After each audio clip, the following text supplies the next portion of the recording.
Hello everyone, this is Dave Adams. Thank you again for showing up. Today we are talking Delta, ticker DAL. Before we get started, as always, subscribe, like, comment below.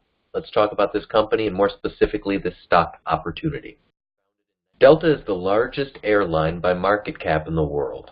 Founded in 1928 in Louisiana, this company currently services 62 countries and over 180 million customers a year.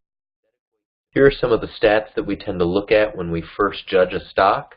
We can see a PE ratio of 9.5. That's absolutely great and under the industry average. Price to book currently sits at 2.6, also under the average. And the future earnings growth shows 0.9 times for the price to earnings growth, which is also absolutely great. Looking at the stock, we can see a stock that's made money over the last year. We also can see operating margins and net margins that are leading the industry. One great call out down there in the bottom right corner, 241 days in 2016, Delta went without a cancellation. 86.3% of their mainline flights go out on time. And again, 180 million customers. That is absolutely phenomenal, and it speaks to their efficiency and their intelligence as a company. Here's an example of that efficiency.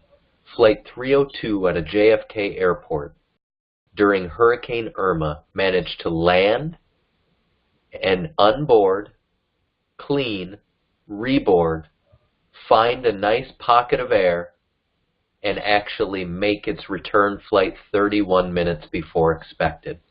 This is absolutely phenomenal and is just one example of how they're able to sustain these excellent stats we referenced earlier. So that 9.3 net margin that we talked about is on $39.8 billion annually. When we look at their debt versus their equity, we can see a company that managed to really jump up ahead of itself in 2014. Things stabilized at the end of 2014 into 15. And now we've seen steady growth with steady declines in the debt. Absolute consistency, which is what we're looking for as investors.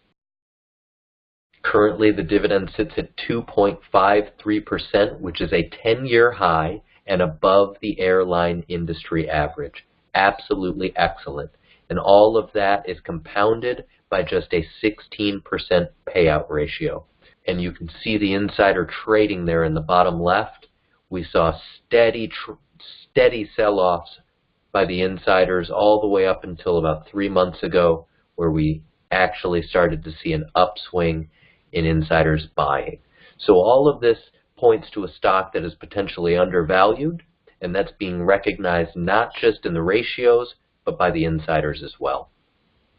The analysts, well, they see this as a future cash flow of $81.13. Current share price, again, $48. So this is a 40% overlay from the current stock price and shows a lot of upward mobility.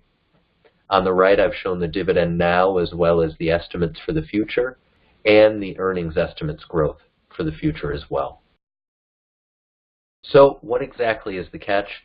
Well, number one, I would say Delta has spent most of the summer stagnant, and it's currently trying to fight just to get above its 200-day moving average.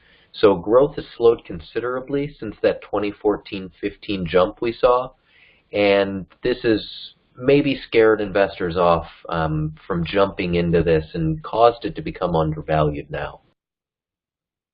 Another thing to talk about are the HR nightmares which have plagued the airline sector, and it to me demonstrates the commitment required to holding these dividend payers during quote-unquote turbulent times. Net margins are supported currently by the depressed oil prices, but this could easily change within a volatile political climate, and it isn't necessarily something I would rely on in the future. And that's also doubled by the fact that an increase in oil prices could increase the likelihood of a recession, which would decrease the demand significantly, all of which would hurt Delta. Recap, Delta has the largest market cap, $35 billion. This is 10% higher than Southwest, which is in second place. And just a fun fact, 50% larger market cap than the third highest which is American Airlines. The dividend currently 2.53. We just talked about that 10-year high. If you believe in this company long term, that would make this an ideal opportunity. The payout ratio was just 16%, and the dividend was expected to raise from 92 cents to roughly $1.10 per share next year. Reminder, 40% overlay between the future cash flow and the current stock price indicates that the stock is undervalued. And last but not least, the airline industry, with a net margin median of just 5.97, is eclipsed by that of Delta, 9.3. So all of these things together make this, in my opinion, a great stock to have in your portfolio. And in full disclosure, Delta is currently part of my portfolio, as I mentioned in an earlier video. Thank you again for your time. Please subscribe, like, comment below. This is a small pond. You will make a big splash. See you soon.